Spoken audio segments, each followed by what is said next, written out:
നെഞ്ചോട് ചേർത്ത്. ഭാഗം 8. പിറ്റേ ദിവസം സൈനക്ക് വീണ്ടും വയറുവേദന അനുഭവപ്പെട്ടു. അങ്ങനെ ഹോസ്പിറ്റലിലേക്ക് കൊണ്ടുപോയി. ഹോസ്പിറ്റലിൽ മുള്ളിന്മേൽ നിൽക്കുന്ന അവസ്ഥയിലായിരുന്നു മുജീബ്. നിൽക്കാനും ഇരിക്കാനും വയ്യ. സ്കാനിംഗ് റൂമിലേക്ക് സൈനയെ കൊണ്ടുപോയിട്ടുണ്ട്. പടച്ചോനെ, എന്താവും? മാരകമായ രോഗത്തെ തൊട്ട് കാത്തി രക്ഷിക്കറപ്പേ എന്ന് മുജീബ് മനസ്സിൽ പ്രാർത്ഥിച്ചു. ഈ വേഷം ഒന്ന് മാറ്റണ്ടേ നിനക്ക് മുജീബ്? എളാപ്പയുടെ ചോദ്യം കേട്ടപ്പോ യാന്ത്രികമായി അവന് തലയാട്ടി. സൈന വരുന്ന വഴിയിൽ ഛർദിച്ചത് കഴുകിയെങ്കിലും മുഴുവനായി പോയിട്ടുണ്ടായിരുന്നില്ല. തൊട്ടടുത്ത കടയിൽ നിന്നും എളാപ്പ തന്നെ ഒരു മുണ്ടും ഷർട്ടും വാങ്ങിച്ചു വന്നു. വാഷ്റൂമിൽ പോയി ഡ്രസ്സൊക്കെ ഒന്ന് മാറ്റി സ്കാനിംഗ് റൂമിന്റെ മുമ്പിൽ ഇരിക്കുമ്പോഴാണ് ഉമ്മ വന്നത്. ഉപ്പാ എന്ന് വിളിച്ചുകൊണ്ട് പൊന്നൂസ് അവനിലേക്ക് ചാടി. മുജീബ് അവളെ വാരിയെടുത്തു. നിറഞ്ഞ കണ്ണുകൾ ചലചരിച്ച് ഷോൾഡറിൽ തുറച്ചവൻ, എന്റെ പൊന്നൂസിനൊരു ഉമ്മയായി, എനിക്കെന്റെ ഇണയായി കിട്ടിയ എന്റെ സൈന, അവളില്ലാതിനി എനിക്ക് വയ്യ. ആദ്യമായി കണ്ടത് ഓർമ്മ വന്നവന്. ഒരു മിന്നായം പോലെ ആ നിറഞ്ഞ വലിയ കണ്ണുകൾ, ഒരു പരിഗണനയും നൽകാഞ്ഞിട്ടും യാതൊരു പരാതിയുമില്ലാത്തൊരുവൾ. അന്ന് അവളെ വഴക്ക് പറഞ്ഞപ്പോ നിറഞ്ഞ കണ്ണോടെ തന്നെ നോക്കി നിന്നത് എല്ലാം ഓർമ്മകളിൽ മിന്നിമറിഞ്ഞു മുജീബിന്. ഡോക്ടർ വിളിച്ചപ്പോ പൊന്നൂസിനെ ഉമ്മയേൽപ്പിച്ചു. പിടക്കുന്ന നെഞ്ചോടെ കയറി ചെന്നപ്പോ ഡോക്ടർ സ്കാനിംഗ് റിപ്പോർട്ട് നോക്കുകയാണ്. ഇത് അപ്പൻഡിക്സിന്റെ വയറുവേദനയാണ്, പേടിക്കാനില്ല. ഡോക്ടറുടെ വാക്കുകൾ കേട്ടവന്റെ ചുട്ടുപൊള്ളുന്ന നെഞ്ചിലൊരു തണുപ്പ് നിറഞ്ഞു. പേടിക്കാനൊന്നുമില്ലല്ലോ എന്ന് മനസ്സിൽ പറഞ്ഞുകൊണ്ട് അൽഹംദുലില്ലാ എന്ന് പറഞ്ഞു മുജീബ്. ചെറിയ കാര്യല്ലേ എന്ന് ആശ്വസിച്ചു. പക്ഷേ ഉടനെ ഓപ്പറേഷൻ ചെയ്യണമെന്ന് പറഞ്ഞതും അവനൊന്ന് ഞെട്ടി. പിന്നെ എല്ലാം പെട്ടെന്നായിരുന്നു. സൈൻ ചെയ്ത് ഓപ്പറേഷന് കയറ്റുന്നതിന് മുമ്പ് മുജീബ് കയറി കണ്ടു സൈനയെ. വാടി തളർന്നു പോയ തന്റെ പ്രാണൻ. വേദനയ്ക്കുള്ള മരുന്ന് കൊടുത്തിട്ടാവും ആശ്വാസമുണ്ട്. അവളുടെ തലയിൽ പതിയെ തലോടി. വേദന കുറവുണ്ടോ?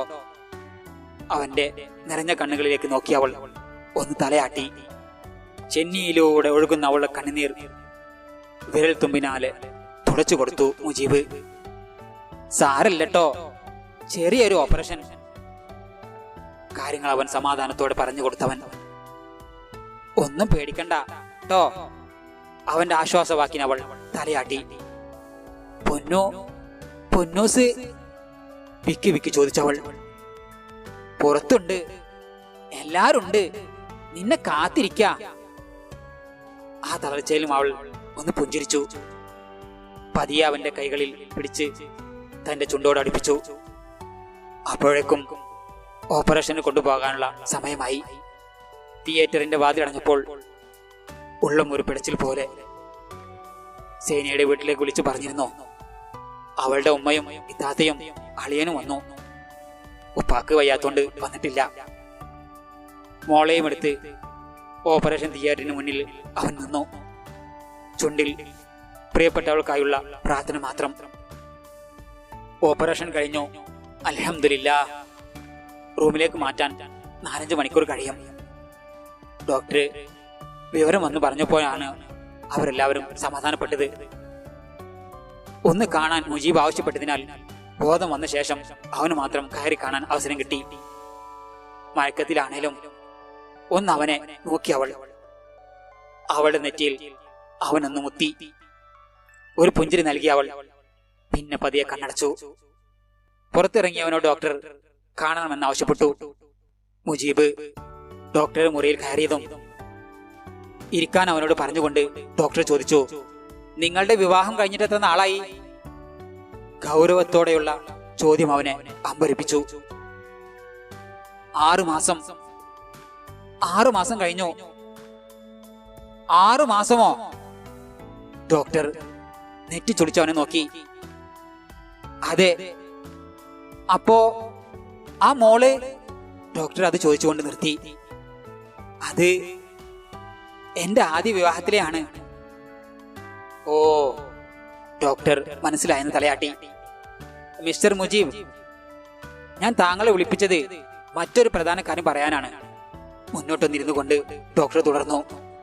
അത് നിങ്ങളുടെ ഭാര്യയെ ആരെങ്കിലും നിരന്തരമായി ഉപദ്രവിച്ചിരുന്നോ? എന്ത് ഉപദ്രവിക്കേ? അവനൊന്നും മനസ്സിലായില്ല. ക്രൂരമായ ശാരീരിക പീഡനമേറ്റിട്ടുണ്ട് അവൾക്ക്. എന്താ? മുജീബ് പെട്ടെന്ന് എഴുന്നേറ്റു. ഹേ, ഇരിക്കൂ ഇരിക്കൂ മുജീബ്. ഡോക്ടർ പറഞ്ഞതൊന്നും അവൻ കേട്ടില്ല. വീണ്ടും ഡോക്ടർ പറഞ്ഞപ്പോഴാണ് സ്ഥലകാലബോധം വന്നത്. കസേരയിലിരിക്കുന്നവന്റെ ദേഷ്യം കൊണ്ട് ചുവന്ന മുഖത്തേക്ക് നോക്കി ഡോക്ടർ തുടർന്നു. നിങ്ങൾ ചോദിച്ചിട്ടില്ല ആ കുട്ടിയോട് ഇതാരാ ചെയ്തെന്ന്? നിങ്ങളൊരു അധ്യാപകനല്ലേ, ഇതൊക്കെ ചോദിക്കാതിരിക്കില്ലല്ലോ. ആ ചോദ്യത്തിൽ അവൻ കാറ്റുപോയ ബലൂൺ പോലെയായി. താനൊന്നും കണ്ടിട്ടില്ലെന്ന് എങ്ങനെ പറയും? ഭാര്യയുടെ ഒരു കാര്യം അറിയാത്ത ഭർത്താവാണ് താന്. ആത്മനിന്ദയോടെ അവൻ തല താഴ്ത്തി. എന്തായാലും ഇക്കാര്യം കുട്ടിയെ റൂമിലേക്ക് മാറ്റിയ ശേഷം വിശദമായി ചോദിക്കേണ്ടതുണ്ട്. മാത്രവുമല്ല, പോലീസിൽ അറിയിക്കണമെന്നാണ് ഞങ്ങളുടെ തീരുമാനം. വേണ്ട വേണ്ട ഡോക്ടർ, പോലീസിലൊന്നും അറിയിക്കണ്ട. ഡോക്ടർ പറഞ്ഞത് അവൻ പെട്ടെന്ന് പറഞ്ഞു. എന്താണ് താങ്കൾ ഇങ്ങനെ പറയുന്നത്? ആ കുട്ടിയുടെ നെഞ്ചിലും വയറിലുമായി എത്രമാത്രം പാടുകളാണ്! പൊള്ളിയതിന്റെ മറ്റും വർഷങ്ങൾ പഴകിയിട്ടും അടയാളം മാഞ്ഞിട്ടില്ല. അത്രമാത്രം മുറിവുകളായിട്ടാണ് ആ കുട്ടി അന്നേരം അനുഭവിച്ച വേദന. ഡോക്ടർ പറയുന്നതെല്ലാം അവന്റെ തലക്ക് ചുറ്റും വട്ടമിട്ടു. വേദനയോടെ കരയുന്നവരുടെ മുഖം. അവന്റെ പല്ലുകൾ നിറഞ്ഞു. കൈകൾ അമർഷത്താൽ കസേരയിൽ അമർന്നു. പോലീസിൽ അറിയിക്കണ്ട. എന്റെ സൈനയെ മാധ്യമങ്ങൾക്കൊരു ഇരയാക്കാൻ ഞാൻ സമ്മതിക്കില്ല. എന്താണ് ചെയ്യേണ്ടതെന്ന് എനിക്കറിയാം. എന്റെ സൈനയെ വേദനിപ്പിച്ചവരെ വിടില്ല ഞാൻ.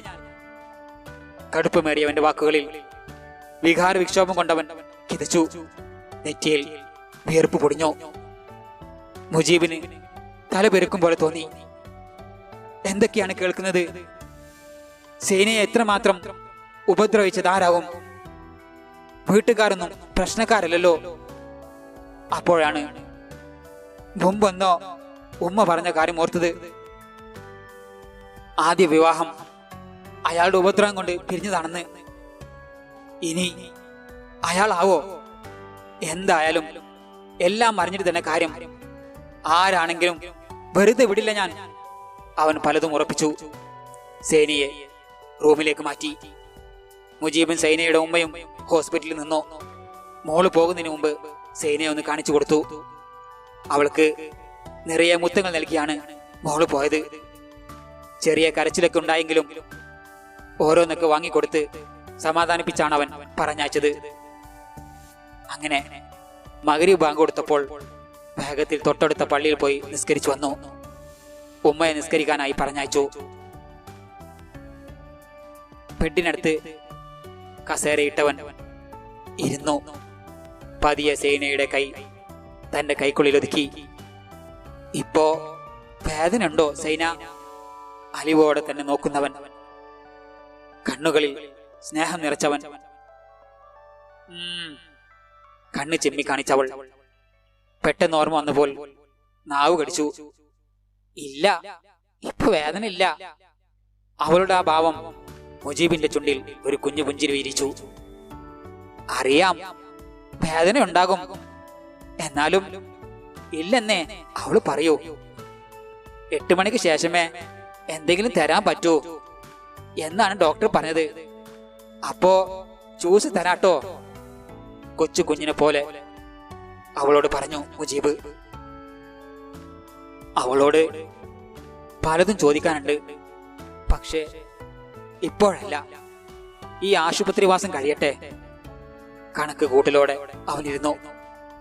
രാത്രി ജ്യൂസ് വാങ്ങി വന്ന് പതിയെ അവളുടെ വായിലേക്ക് സ്പൂണിൽ കോരിക്കൊടുത്തവൻ. ഉറങ്ങാതെ അവളെ നോക്കിയിരുന്നവൻ തന്റെ മകളെ ഇത്രമേൽ സ്നേഹിക്കുന്ന ഒരുവനിൽ ഏൽപ്പിച്ചതിൽ സേനയുടെ ഉമ്മ പടച്ചവനെ സ്തുതിച്ചു. അൽഹംദുലില്ലാ, ഒരുപാട് കരഞ്ഞവളാണ് സേന. ഈ ജീവിതം റാഹത്തായി നിലനിർത്തണ റബ്ബേ എന്ന് ആ ഉമ്മ മനസ്സിൽ പ്രാർത്ഥിച്ചു. അവർ മനം തുറന്ന് ദുആ ചെയ്തു. ഉറങ്ങുന്നതിന് മുമ്പ് ഉമ്മയെയും പൊന്നൂസിനെയും വിളിച്ച് സംസാരിച്ചു. മോളെ വീഡിയോ കോളിൽ കണ്ട് മുജീബിന്റെ കണ്ണുകൾ നിറഞ്ഞു. കണ്ണ് തുടക്കുന്നതിനിടയിൽ കണ്ടു മിഴിനീർ തുടക്കുന്നവളെ. തന്റെ മോളുടെ ഉമ്മയെ. ഡോക്ടർ പറഞ്ഞ കാര്യങ്ങൾ അവന്റെ ഉള്ളിൽ അസ്വസ്ഥത സൃഷ്ടിച്ചെങ്കിലും തൽക്കാലം ആരോടും പറയേണ്ടെന്ന് തീരുമാനിച്ചു. ആദ്യം സേനയൊന്ന് ഓക്കെ ആവട്ടെ. ഡോക്ടർ പിറ്റേന്ന് വരികയും സേനയോട് പ്രത്യേകമായി സംസാരിക്കുകയും ചെയ്തു. ഡോക്ടർ പോയ ശേഷം റൂമിലേക്ക് വന്നിട്ടും സേന ഒന്നും പറഞ്ഞില്ല. ഉമ്മയുടെയും സേനയുടെയും കരഞ്ഞു ചുവന്ന മുഖം കണ്ടവൻ പലതും മനസ്സിലാക്കി. 3-ാം ദിവസം ഡിസ്ചാർജ് ആയി. സേനയുടെ വീട്ടിലേക്ക് കൊണ്ടുപോകാൻ തയ്യാറായെങ്കിലും മുജീബ് അതിന് സമ്മതിച്ചില്ല. മുജീബ് സേനയെ എടുത്തുകൊണ്ടാണ് മുറിയിലേക്കാക്കിയത്. പതിയെ പിടിച്ചു നടക്കാൻ കഴിയുമെങ്കിലും അവൻ അതിന് സമ്മതിച്ചില്ല. വീട്ടിൽ തങ്ങളുടെ മുറിയിലെത്തിയപ്പോൾ വല്ലാത്തൊരു ആശ്വാസം അനുഭവപ്പെട്ടു രണ്ടാൾക്കും. തങ്ങളുടെ കൊച്ചു സ്വർഗം. പൊന്നൂസ് അവളുടെ മുറിവിൽ തട്ടുമെന്നോർത്ത് നിലത്ത് പാഴ വിരിച്ചു കിടന്നു. മുറിയിലെ ബെഡ് ലാമ്പിന്റെ വെളിച്ചത്തിൽ കിടക്കുന്ന തന്റെ ജീവനായ രണ്ടാളെയും നോക്കി അവൾ കിടന്നു. മോളെ നെഞ്ചോട് ചേർത്ത് ഉറങ്ങുന്നവൻ. ഈ സ്നേഹമൊന്തൊരു അത്ഭുതമാണ്. യാതൊരു പരിചയവുമില്ലാത്ത ഈ ആളിപ്പോൾ തന്റെ പ്രാണനായിരിക്കുന്നു.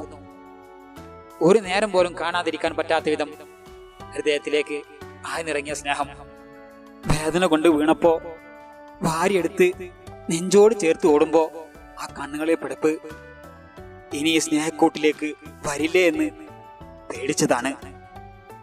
പ്രിയപ്പെട്ടവനോടൊത്ത് മോളോടൊത്ത് ജീവിക്കാനുള്ളൊരു കൊതി അത്രയുമുണ്ട്. അന്ന് ഈ കല്യാണം വേണ്ടെന്ന് പറഞ്ഞിട്ടും എല്ലാവരും കൂടി നിർബന്ധിക്കുമ്പോ ദേഷ്യമായിരുന്നു, സങ്കടായിരുന്നു. ഇനിയും ഒരു പരീക്ഷണത്തിന് വയ്യായിരുന്നു. അന്ന് ഈ കല്യാണം മുടങ്ങിയിരുന്നെങ്കിലോ? അപ്പോ തന്റെ സ്ഥാനത്ത് മറ്റൊരു പെണ്ണ്. ഓ, ഇപ്പോഴത് ആലോചിക്കാനെ കൂടി വയ്യ. അവൾ അതീവ സ്നേഹത്തോടെ അവനെ തന്നെ നോക്കിക്കിടന്നു. കഥയുടെ ബാക്കി ഭാഗം അടുത്ത ദിവസങ്ങളിൽ കേൾക്കാവുന്നതാണ്. കഥ ഇഷ്ടപ്പെട്ടുവെങ്കിൽ ലൈക്ക്